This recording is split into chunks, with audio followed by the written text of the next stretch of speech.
आर्यवर्त का राज्य सुनहरे सूरज के नीचे चमक रहा था। उपजाऊ जमीनें जहां तक नजर जाती थीं, फैली हुई थीं। जीवनदायिनी नदियां पूरे क्षेत्र में जाल की तरह फैली हुई थीं। लेकिन आर्यवर्त केवल प्रचुरता की भूमि नहीं थी, यह धर्म में डूबी हुई भूमि थी। हर कार्य, हर विचार उसकी प्राचीन लय के साथ प्रतिध्वनित होता था। आर्यवर्त के लोग आध्यात्मिक रूप से बहुत समृद्ध थे। वे अपने विभिन्न रूपों में ईश्वर की पूजा करते थे। मंदिर ऊंचे खड़े थे जहां भजन और प्रार्थनाएं गूंजती रहती थी। राजा हालांकि शक्तिशाली था, लेकिन उसने पुरोहितों के ज्ञान के आगे अपना सिर झुका लिया, क्योंकि आर्यवर्त में धर्म का सर्वोच्च शासन था। राजा वीर एक दूरदर्शी व्यक्ति थे। उनका सपना एकजुट और समृद्ध आर्यवर्त का था। एक ऐसा राज्य जो समय की कसौटी पर खरा उतरे। वह एक कुशल योद्धा, एक चतुर रणनीतिकार और एक करिश्माई नेता थे। उनकी प्रजा उनका सम्मान करती थी। उन्हें उनके फैसले पर भरोसा था।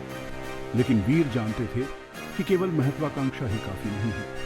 अपने सपनों को प्राप्त करने के लिए उन्हें लोगों के समर्थन की आवश्यकता थी।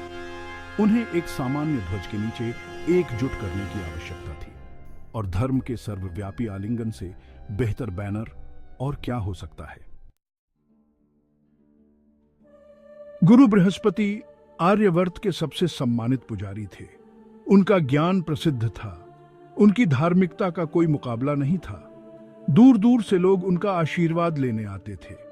वे धर्म के मामलों में मार्गदर्शन की तलाश में उनके हर शब्द को ध्यान से सुनते थे। गुरु बृहस्पति का मानना था कि धर्म समाज का आधार है। यह एक पवित्र कर्तव्य था, मुक्ति का मार्ग था। सांसारिक लाभ के लिए इसका उपयोग करना अकल्पनीय था। यह अपवित्रता थी। वह कभी किसी को, राजा को भी इसकी पवित्रता से समझौता करने की अनुमति नहीं देंगे। एक दिन राजा वीर ने गुरु बृहस्पति के पास एक प्रस्ताव रखा। उन्होंने एक भव्य यज्ञ का प्रस्ताव रखा, जो अभूतपूर्व पैमाने पर एक अग्नि अनुष्ठान था। उन्होंने तर्क दिया कि यह लोगों को एकजुट करेगा, देवताओं को प्रसन्न करेगा और समृद्धि के युग की शुरुआत करेगा। गुरु बृहस्पति ध्यान से सुनते रहे। वह एक एकजुट और समृद्ध राज्य के लिए राजा की इच्छा को समझते थे, लेकिन उन्होंने एक अंतर्निहित महत्वाकांक्षा को भी भांप लिया। क्या राजा का हृदय सचमुच पवित्र था, या वह अपने राजनीतिक एजेंडे को आगे बढ़ाने के लिए धर्म को एक हथियार के रूप में इस्तेमाल कर रहा था? भाग 5, परंपरा का भार। गुरु बृहस्पति दुविधा में थे। वह जानते थे कि इतने बड़े पैमाने पर यज्ञ वास्तव में बहुत बड़ा लाभ ला सकता है। यह राज्य को मजबूत कर सकता है और लोगों का उत्थान कर सकता है। शास्त्रों में ऐसे अनुष्ठानों का वर्णन था। उनका प्राचीन परंपराओं में सम्मानजनक स्थान था। लेकिन गुरु ऐसे अनुष्ठानों की शक्ति को भी जानते थे। उनका उपयोग अच्छे या बुरे के लिए किया जा सकता था। उनके पीछे की नीयत महत्वपूर्ण थी, और वह राजा के इरादों के बारे में पूरी तरह आश्वस्त नहीं थे। उसे सोचने, ईश्वर से मार्गदर्शन लेने के लिए समय चाहिए था। भाग 6, असहमति की फुसफुसाहट। राजा के प्रस्ताव ने पूरे राज्य में हलचल मचा दी। कुछ लोगों ने इसका खुले हाथों से स्वागत किया। उन्होंने इसे राजा की धार्मिकता और धर्म के प्रति उनकी प्रतिबद्धता का प्रतीक माना। उनका मानना था कि यह एक स्वर्णिम युग की शुरुआत करेगा। दूसरे लोग सावधान थे। उन्होंने इसे शक्ति का एक अनावश्यक प्रदर्शन, आस्था के साथ छेड़छाड़ के रूप में देखा। उन्होंने राजा के इरादों पर सवाल उठाए। असहमति की फुसफुसाहट फैलने लगी, जिससे राजा के प्रस्ताव की पवित्रता को चुनौती मिली। भाग 7, दरारें चौड़ी होती हैं। आर्यवर्त का राज्य, जो कभी धर्म से एकजुट था, अब विभाजित हो गया था।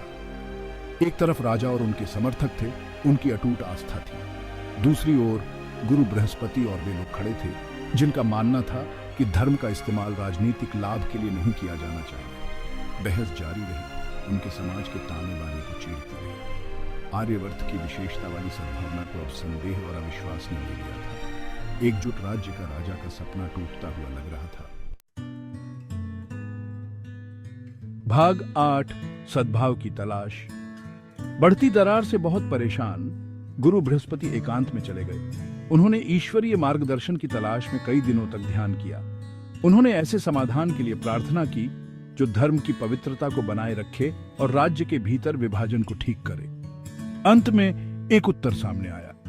उन्होंने महसूस किया कि हालांकि राजा की महत्वाकांक्षा सांसारिक हो सकती है, लेकिन राज्य के कल्याण की उनकी इच्छा सच्ची थी। शायद समझौता किया जा सकता है, धर्म से समझौता किए बिना राजा के दृष्टिकोण को पूरा करने का एक तरीका। भाग 9, एक नाजुक शांति। गुरु बृहस्पति ने एक प्रस्ताव के साथ राजा से संपर्क किया। वह यज्ञ के लिए सहमत हो गए, लेकिन कुछ शर्तों के साथ। राजा को अपनी व्यक्तिगत महत्वाकांक्षाओं को त्यागना होगा। उन्हें यज्ञ को पूरी तरह से राज्य और उसकी प्रजा के कल्याण के लिए समर्पित करना होगा। राजा हालांकि शुरू में झिझके, लेकिन गुरु के शब्दों में ज्ञान को पहचाना। वह शर्तों पर सहमत हो गया। यज्ञ बड़ी श्रद्धा और भक्ति के साथ किया गया। इसकी पवित्र आग आर्यवर्त के भीतर नई एकता को दर्शाती है। भाग 10, समझौते की गूंज। राजा वीर और गुरु बृहस्पति की कहानी एक कालातीत याद दिलाती है।